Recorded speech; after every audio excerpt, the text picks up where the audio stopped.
Vous avez été nombreux à m'appeler ou me demander comment doit-on faire pour rassurer les enfants qui sont là et qui sont inquiets de la situation. Alors déjà bravo parce que vous avez conscience que c'est important de les protéger, vous n'êtes pas seulement dans vos peurs et votre premier souci c'est de pouvoir justement aider cette jeune génération à pouvoir passer au mieux ce moment. Alors je m'empresse à vous répondre parce que pour moi c'est sûr que c'est quelque chose d'important et en tant qu'enseignante et en tant que coach c'est quelque chose qui me tient à cœur. Alors déjà pour pouvoir les aider, il va falloir comprendre comment est-ce qu'ils fonctionnent. Vous savez peut-être, mais jusqu'à 18 ans, le cerveau pensant, le néocortex chez l'enfant n'est pas encore complètement formé. Et c'est pour ça que lorsqu'un enfant va pleurer, il va être très difficile souvent de le consoler. Pourquoi ? Parce qu'en fait, il est débranché, il est déconnecté de son cerveau pensant. En fait, il ne raisonne pas. Donc, tout ce que vous allez pouvoir lui dire n'a aucun impact. Ça, c'est parce que l'enfant, en fait, va appréhender le monde avec sa dimension émotionnelle et pas avec sa dimension rationnelle. En fait, il va être dans sa dimension, en fait, c'est son cerveau limbique qui va un petit peu gérer sa vie. C'est tout ce côté émotionnel et c'est pour ça qu'en réalité, chez cet enfant, tout prend une allure très vite, très grave. Il va peut-être avoir peur ou il va avoir de la peine ou de la colère et ça prend une allure très importante puisqu'à ce moment-là, il n'a pas la possibilité de raisonner. Alors, en tant que parent, aujourd'hui, en sachant cela, comment moi, je vais pouvoir rassurer, je vais pouvoir protéger mon enfant. Je pense qu'il est de notre devoir d'avoir un acte volontaire. Cet acte, c'est un acte d'autodiscipline et c'est en fait de réduire les infomédias de 50 à 80%. Vous savez, un enfant qui reste à la maison, il écoute, il encode beaucoup de choses. Et en contrepartie, il ne s'ouvre pas assez pour pouvoir lâcher ses inquiétudes. Il est là et il amasse énormément d'informations sans pouvoir trouver des réponses.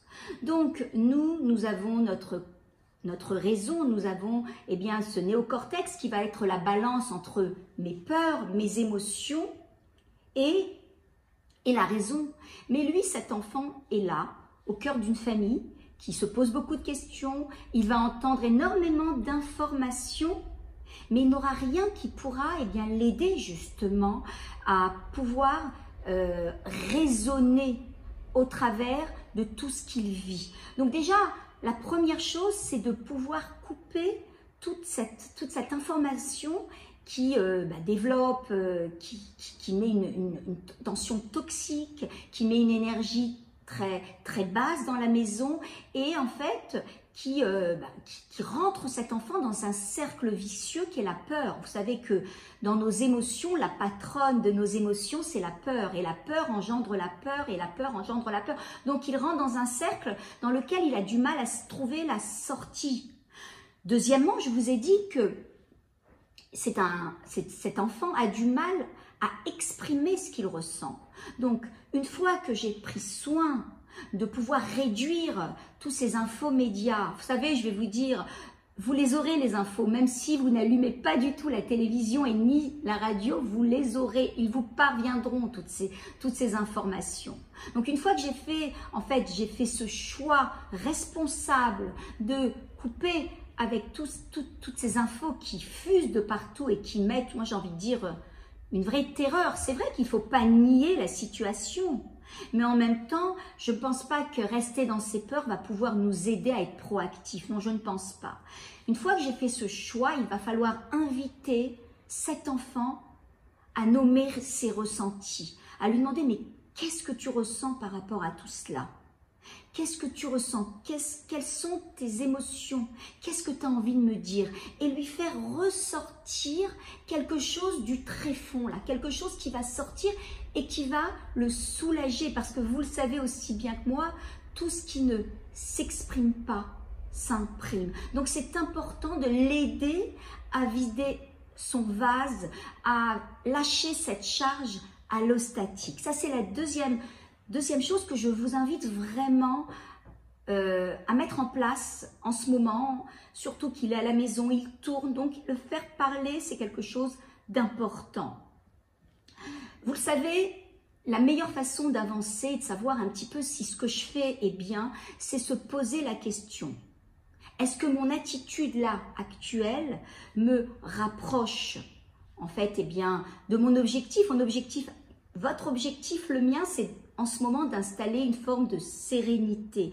Parce que c'est à travers cela que l'on pourra trouver des solutions qui vont aider. Donc l'idée, c'est de se poser la question, est-ce que ce que je dis là, est-ce que ce que je fais va me rapprocher, va m'aider à installer un peu plus de paisibilité dans ce moment de brouillard?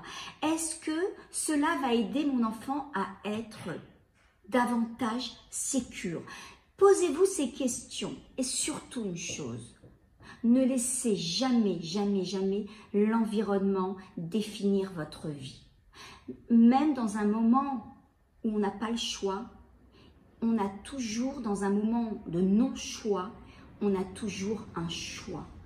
Celui de trouver la force d'avancer et la force d'installer là où on est, un endroit, un moment serein avec sa famille pour pouvoir sortir de là, parce qu'il y aura un lendemain, il y aura des jours meilleurs. Pour l'instant, c'est vrai que les indications sont assez sévères, mais en même temps, ne pas laisser finalement tout cet environnement gangréner ma vie et essayer de vivre au mieux ce moment en se posant des questions, en essayant à chaque fois de revenir à une forme de réalité et surtout à installer ce que l'on veut plutôt que ce que l'on ne veut pas.